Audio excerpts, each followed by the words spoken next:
So to begin with, I'd like to introduce our first speaker, Roger Staley. He's the Chief Executive Officer of Australia Africa Minerals and Energy Group.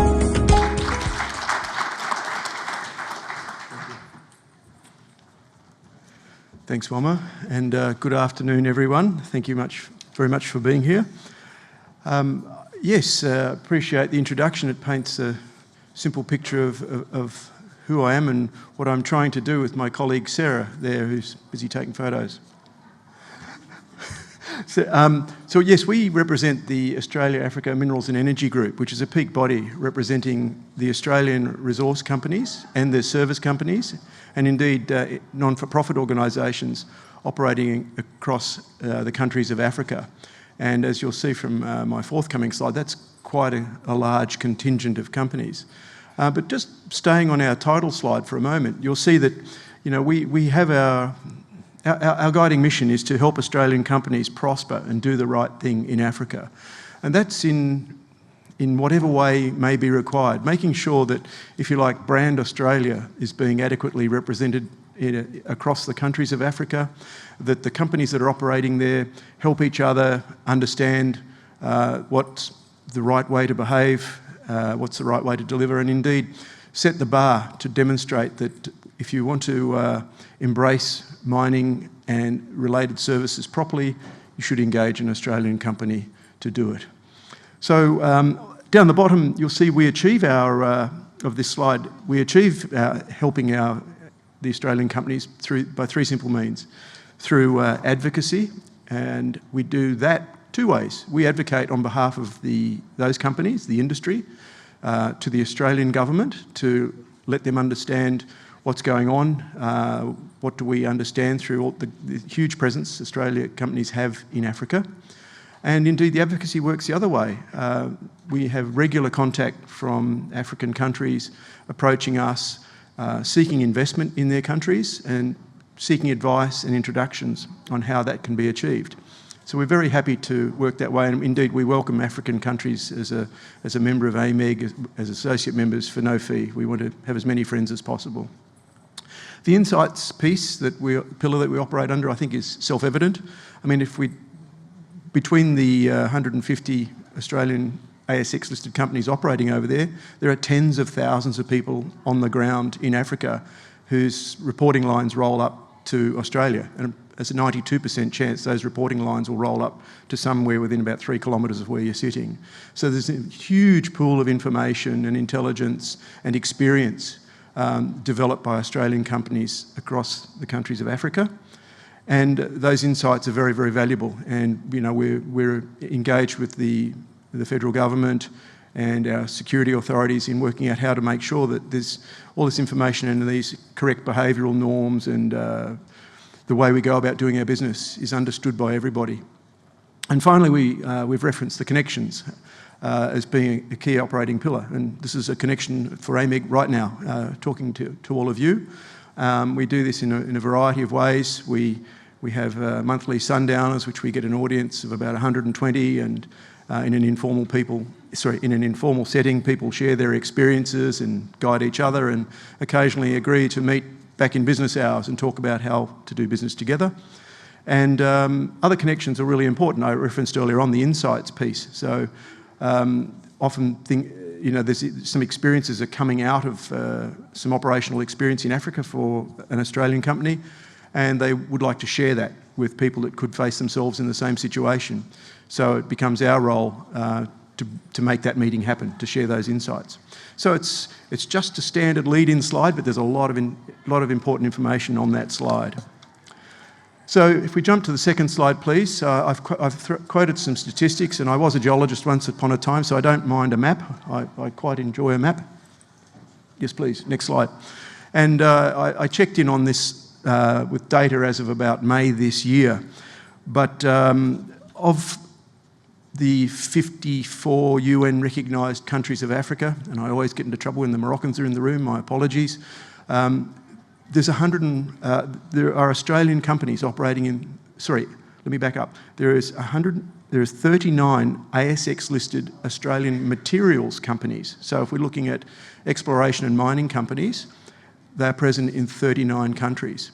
If we expand that out and say, not only are there exploration, development and mining companies present, there's also the companies that serve them, so various service providers, various contractors, even legal firms, banks, for example.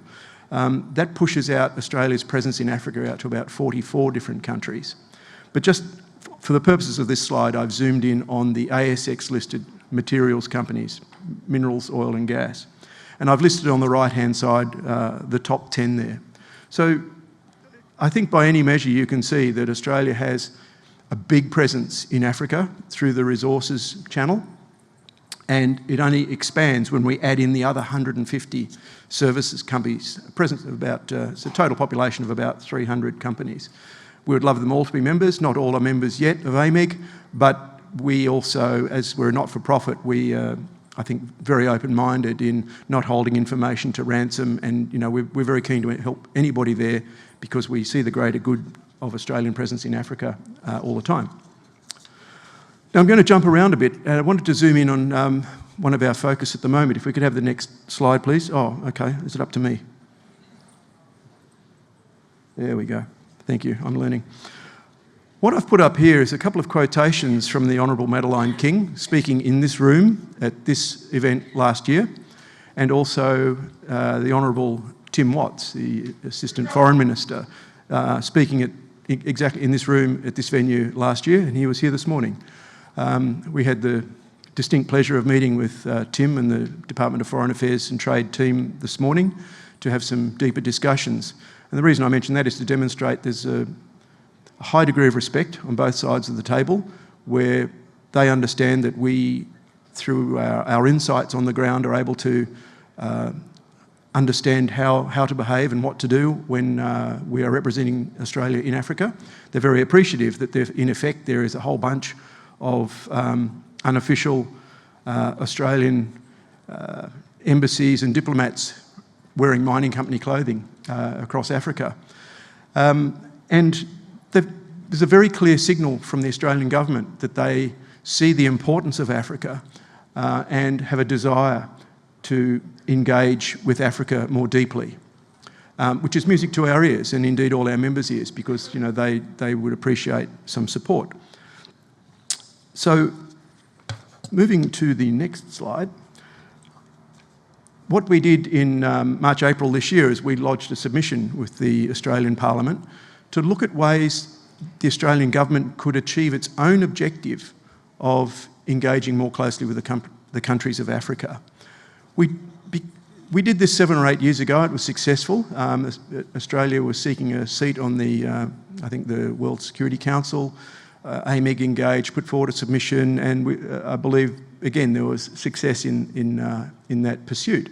But jump forward to 2024, perhaps the situation has eroded a bit and we need to dust off what we're doing diplomatically and try and work more closely with government as a resources sector. So we said what's changed between 2016 and now is the rise of critical minerals and the energy transition.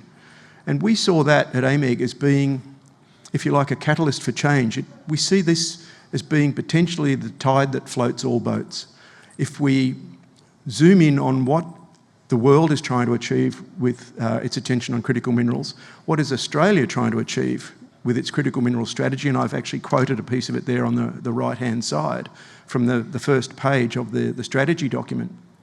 And I'd just like to zoom in on the third bullet point. It says, this is Australia talking, it says, we want to use our critical minerals to help become a renewable energy superpower. Those words are often used, you'll hear them quoted throughout Parliament, in the news, in the press. So Australia wants to become a critical minerals superpower.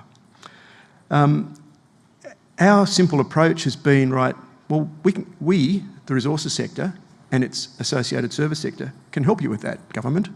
And we'd like to share a few thoughts with you. But as we move to the next slide, one of the things that we're dealing with first is, I think, present in most people's minds, and you'd be forgiven if you all think the same way, is that Australia is absolutely over-endowed with mineral resource commodities, that we have everything and we have plenty of it. And that's pretty well right. We've got the world's leading uranium deposits in terms of tonnage, and, and so it goes. Mineral sands, gold, I think we're number 3 or 4, and so it goes. But when we get to heavy rare earths and when we get to graphite, Australia is a bit lacking. We don't have quite the level of resources that we need. For graphite alone, we need a 4-fold increase in production. We probably won't achieve that from Australian production. But the good news is that there are Australian-operated deposits either being mined or advanced down the development pathway throughout Africa, particularly Southeast Africa. So if we go back to the previous slide, there it is. And again, I'm going back to that third bullet point. Use our critical minerals to help become a renewable energy superpower. Technically speaking, they are our deposits because they're Australian operated in these African countries that I've listed there. Deposits of heavy rare earths and graphite. Significantly better and larger than the deposits we have in Australia. So we've said to the Australian government, we'd love you to consider broadening your definition of what an Australian mineral resource is. Could it be one that's actually not on this large island of Australia? And we also know that speaking to the companies, because they're our members, they're our friends, speaking to those companies, and we say to them, would you consider, doing some processing of your ores at site to whatever level that your host country wishes, and then perhaps shipping the concentrate or the final concentrate to Australia for downstream processing? They all say, sure, we'd be happy to consider that. We're not doing it now, but we'd be happy to consider it. So that again ties in the government agenda of creating, you may hear the talk about critical minerals hubs. They're talking about the ports at Wyndham, Geraldton, Kwinana on the west coast, which, you keep heading west, you're going to bump into Africa. To use those to receive the odd shipload of concentrates which could be then processed locally. It's a big and brave thing to think about, but it absolutely aligns with what the government is saying. And I say we've got a willing audience operating in Africa who'd very much like to come to the table and talk about it. But then we go to the bottom of the page to say, well, this entire conversation could be facilitated through some sort of economic agreement. And I was at a breakfast this morning where my colleague Mercy from Nigeria called out. She said, we want a free trade agreement with Australia. Well, we're not quite at the free trade agreement stage of the conversation yet. We're pushing something more modest, bilateral investment treaties with ISDS protections built in. And unfortunately, this is where we run into a bit of a roadblock with the government. Australia's had 1 or 2 negative experiences with ISDS claims over the years, and that I think has made them very concerned with the risk that Australia could face. But coming from the meeting this morning with Assistant Foreign Minister Tim Watts and the DFAT team, I'd just like to share with you that there's absolutely an agreement from government that they would love to find a way to be able to make all this happen.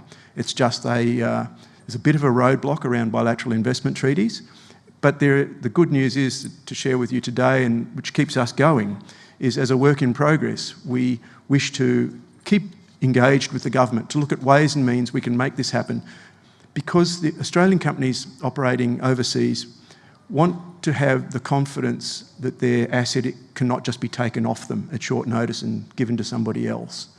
And these are the sorts of things that the ISDS provisions allow for. So we're going to keep going on this. We're getting ongoing support from our members for it. As I say, the Australian government appreciated our submission. They in fact praised it. And I'm very pleased to be able to take that praise back to the authors. And we'll just keep on going. And the solution may bear no relationship to what I'm talking about today, but if there is a solution, it will be one that I think will make a lot of people very happy and will help the Australian government meet its own desires for its economic relationship with the countries of Africa. And now for something completely different. One of the integral things, I talked about Brand Australia earlier on in our advocacy piece. Tomorrow night in this very room, at this very lectern, we will be hosting the annual AAMEG Africa Awards. I would love to think that all of you will be able to attend, or if not, send a friend, because it's a record year for us. Last year we had 14 companies nominate for 4 awards. This year we've had 18 companies nominate for 4 awards. And tomorrow night I am bringing a box of tissues because there wasn't a dry eye in the house last night. The 4th award you'll see there is for the Parenti Changemaker Award, which where we shine a light on Australian not-for-profits doing good things in Africa. And when we heard stories about 300 operations to repair club feet in southeastern Africa by Australian Doctors for Africa, there was not a dry eye in this room, self included. I lost the power of speech and had to mumble my way and sob through a presentation. But it is really an opportunity for us to share with the world that if you want to do mining properly, if you're committed to ESG, if you're committed to the energy transition, look to what Australian companies are doing and look to what they're doing in Africa, where they're doing it because it's the right thing to do. So hopefully we'll see you then. And as I close, I would just like to share with you those that help us do it. These are our sponsors and platinum members, and they keep us alive and keep us motivated. So all of you, thank you very much for your attention, and indeed thanks to all our sponsors.